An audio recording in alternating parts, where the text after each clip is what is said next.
Because the numbers have dropped, I'm afraid that people are equating this with everything being normal again, everything being okay.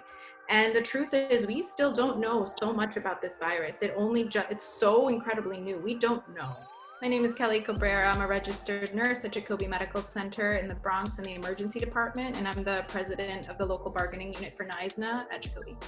They never imagined something like this. The system was not built to take care of emergencies, unfortunately. Because of economics, over years and years of fiscal restraint, they thought that it could be put on the back burner. You know, Dr. Frank Proscia, I'm the president of Doctors Council, SEIU, a labor union for physicians and dentists in the United States. This is what some people call once in a century type of phenomena, but unfortunately, it may happen more and more often than that.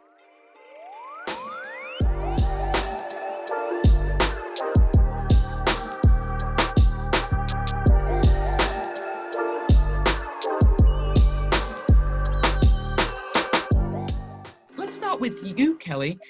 Take us back to the front lines where you work. I should say that Jacobi Medical Center is in the Bronx, and there's no part of the world that has been harder hit than the Bronx, New York. I think I'm safe in saying that. If you were to take us into those early days where you work, what would we have seen? What were you dealing with?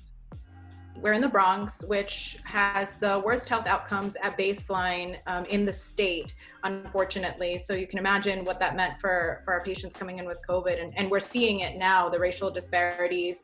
Our borough has suffered like almost twice the amount of death as other boroughs. Everybody came in pretty much for the same thing. People were walking in through the front, our front triage area as well. Everybody, shortness of breath, fever, and just the criteria just changed so much based on these changing guidelines by the CDC, by the Department of Health.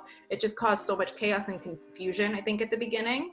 So the amount of death that we are seeing, I work in a level 1 trauma center. It's not like death is new to me, but just this amount of it, it's unprecedented. Back to you, Frank.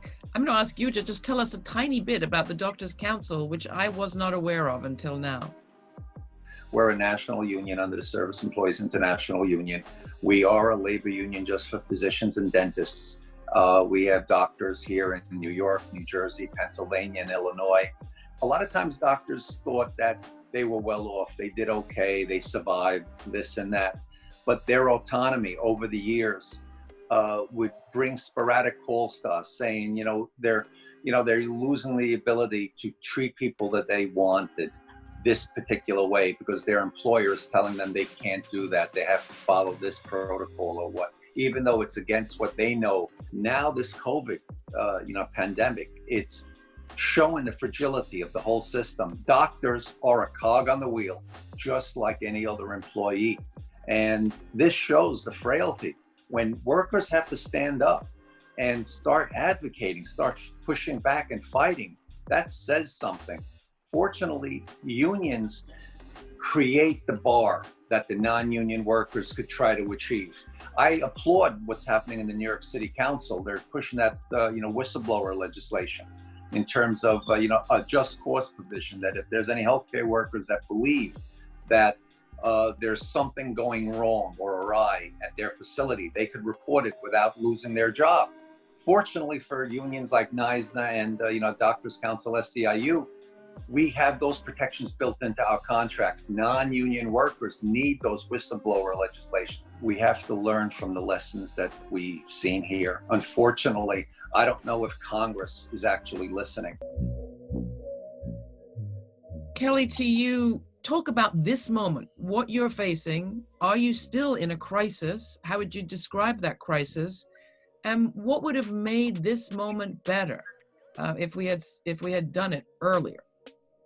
Why did it take us all the way till March? I am on the front lines. I am in the emergency room. Why did it take until March for us to start to really worry and try to plan around this? And it is a failure on the federal government. It's absolutely a failure. So many things stemmed from that.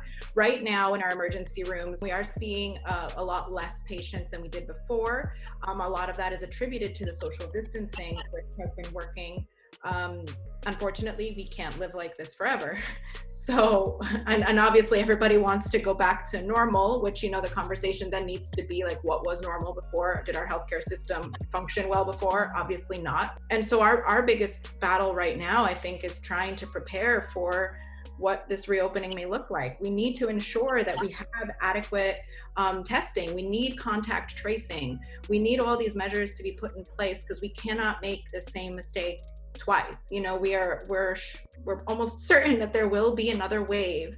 There's all of these things that didn't happen before that now we should really be utilizing this time to advocate for that. And this is why unions are so important. I'm so grateful to have NYSNA. I'm the president of the LBU there. I actually became president in February, right before all of this happened. Bargaining unit. Yeah, the bargaining unit. And I'm so grateful for this union to be able to use this to advocate for all of us. It's not just the nurses, it's the doctors, the clerks, the respiratory therapists, everybody in the hospital. We all need to be safe. If we're not all safe, then nobody's really safe.